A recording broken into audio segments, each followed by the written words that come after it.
इमरान खान को पाकिस्तान पे मुसल्लत करने के जिम्मेदार शहबाज शरीफ साहब भी हैं। अगर वो इनकार ना करते तो वो 2018 में ही वजीर आजम बन जाते। बाजवा साहब मजबूर हुए कि इमरान खान को मुसल्लत किया जाए। हर कोई यू टर्न लेता है। आप कहते हैं सिर्फ इमरान खान यू टर्न लेता है, मैं कहता हूं कि आप सारे यू टर्न लेते हैं, लेकिन वो तो बहुत ही ज्यादा लेता है, कभी कभी आप भी ले लेते हैं। सबसे पहले हमें सच बोलना पड़ेगा। सच सिर्फ इमरान खान के बारे में नहीं बोलना। ना मुस्लिम लीग नून में जमहूरियत है, ना पीपल्स पार्टी में जमहूरियत है, ना तहरीक इंसाफ में जमहूरियत है। साद रफीक साहब, मैंने आपको 3 नाम बता दिए, कमर जावेद बाजवा साहब, नवीद मुख्तार साहब, जनरल फैज साहब। तो खुश ना हो आप, ये कोई अच्छी चीज नहीं है।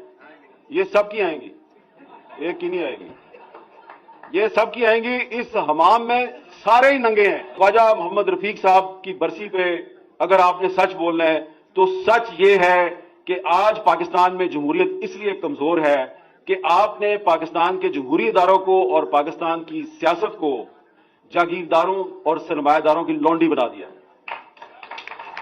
और कायदे आज़म मोहम्मद अली जिन्ना, जिन्होंने पाकिस्तान बनाया, ना सरमायादार थे ना जागीरदार थे। अल्लामा इकबाल, जिन्होंने पाकिस्तान का तस्वुर पेश किया, ना सरमायादार थे ना जागीरदार थे। तो ये एक लोअर मिडिल क्लास और मिडिल क्लास की लीडरशिप जो है उसने पाकिस्तान बना के दिया और पाकिस्तान पे कब्जा कर लिया जागीरदारों ने, सरमायादारों ने और फौजी डिक्टेटरों ने।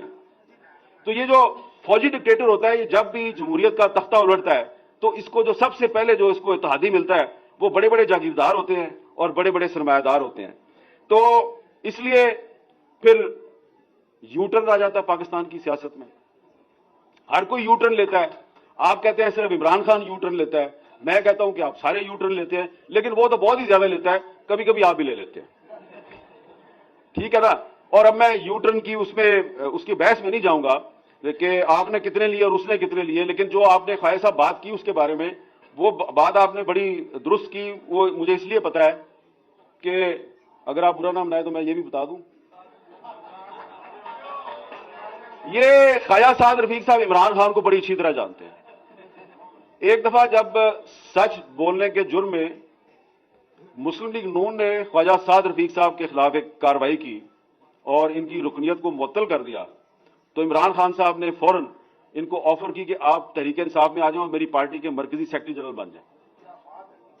लेकिन ख्वाजा साद रफीक साहब ने, इन्होंने अपनी मखसूस मुस्कुराहट के साथ इनकार कर दिया।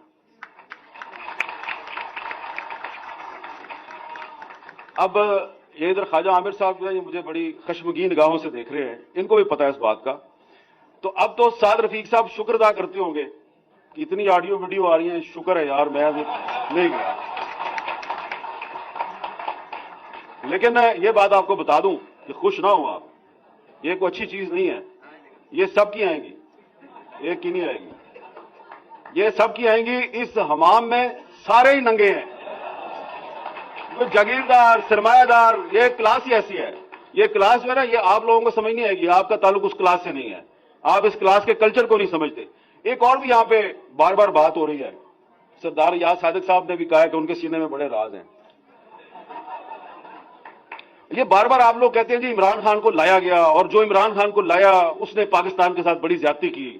बिल्कुल ज्यादती की, लेकिन कभी आपने सोचा है कि इमरान खान को क्यों लाया गया है? जी ज़हीम कादरी साहब बड़ी जोर की सिर लाया तुसी।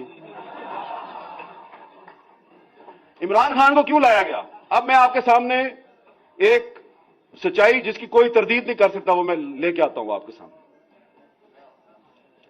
इमरान खान को इसलिए लाया गया कि इसको लाना नहीं था।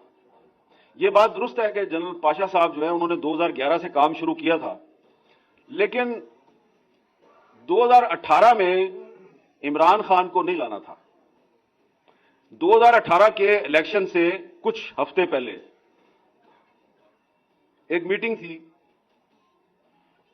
उस मीटिंग में थे जनरल कमर जावेद बाजवा साहब, उस वक्त के DGISI जनरल नवीद मुख्तार साहब और उस वक्त के DGC जनरल फैज साहब।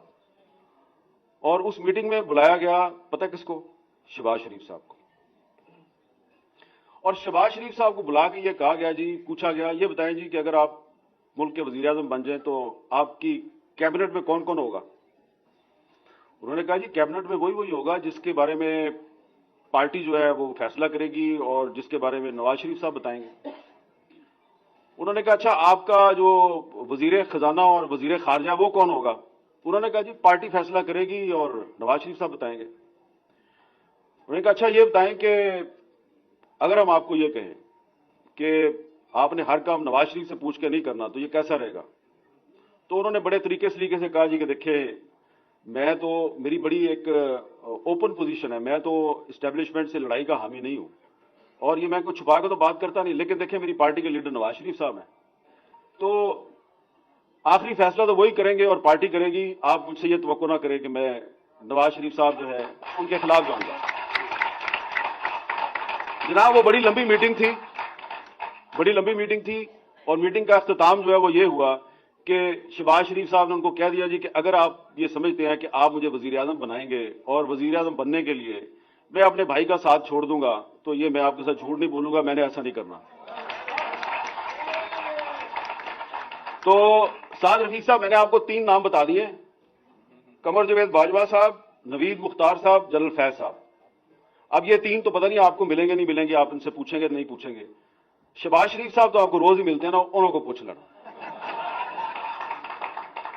तो आप जो बार बार हर तकरीर में ये कहते हैं कि इमरान खान को जो लेके आए वो बड़े गलत लोग थे, और बिल्कुल गलत किया उन्होंने, लेकिन इमरान खान को पाकिस्तान पे मुसल्लत करने के जिम्मेदार शहबाज शरीफ साहब भी हैं। अगर वो इनकार ना करते तो वो 2018 में ही वजीर आजम बन जाते, लेकिन उन्होंने इस दौर में औरंगजेब आलमगीर और दारा शिकोह की जो कहानी है कि भाई को भाई से लड़ाने की जो कहानी है, उसको रिपीट करना मुनासिब नहीं समझा, भाई की पीठ में खंजर घोंपना मुनासिब नहीं समझा। लिहाजा उनके उस अमल की वजह से बाजवा साहब मजबूर हुए कि इमरान खान को मुसल्लत किया जाए, और फिर उन्होंने मुसल्लत किया और फिर उन्होंने गिन गिन कर शहबाज शरीफ साहब से भी और आपसे भी उन्होंने बदले लिए, और थोड़े से बदले उन्होंने ख्वाजा आसिफ साहब से भी लिए। तो इसलिए थोड़ा सा आखिर में मैं यही कहूंगा कि जमहूरियत से मायूस ना हो। आपने कहा कि आप जमहूरियत से मायूस हैं, सरदार याद सादिक साहब ने भी कहा मैं जमहूरियत से काफी मायूस हूं। आप जमहूरियत से मायूस ना हो, इसलिए कि जमहूरियत तो आई नहीं, पहले आप जमहूरियत पार्टी में लाएं, फिर जमहूरियत असेंबली में आएगी, फिर मायूस हो। अभी आप जिस तरीके से आप कौमी असेंबली में पीटीआई वालों ने इस्तीफे दिए हुए हैं, तो आप कहते हैं जी वो इस्तीफे ठीक नहीं दिए। भाई इस्तीफे तो दिए हैं ना, इस्तीफे कबूल करो, इस्तीफे कबूल करके उनके हलकों में बाई इलेक्शन कराओ।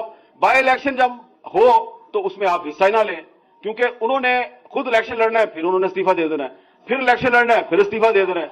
तो उनको इलेक्शन लड़ने दो, बार बार इस्तीफे देने दो, आप अपना काम किए जाएं, लेकिन आप गैर आईनी काम तो ना करें। मेरा ये ख्याल है, मेरी नाकस राय में, कि जो कौमी असेंबली से इस्तीफे दिए गए हैं उनको कबूल करना चाहिए।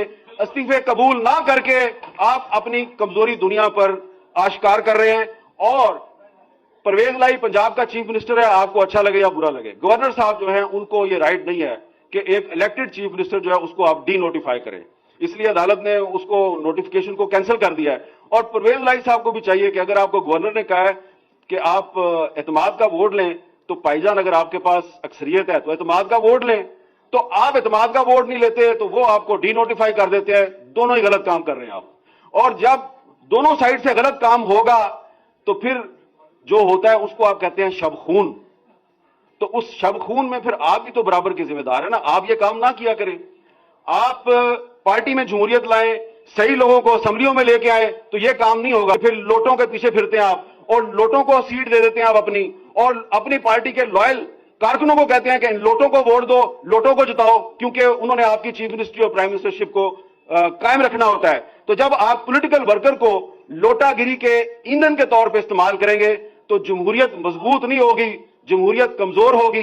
इसलिए ख्वाजा मोहम्मद रफीक साहब के नाम पर इस सेमिनार में आज आप ये अज़्म करें कि आप इमरान खान के बारे में सच जरूर बोलें, थोड़ा सा सच अपने बारे में भी बोलें, और थोड़ी सी खामियां अपनी भी जो है उनका भी जायजा लें, अपनी खामियां दूर करें, तो जो दूसरों की खामियां हैं वो आपकी ताकत बन जाएगी। बहुत बहुत शुक्रिया।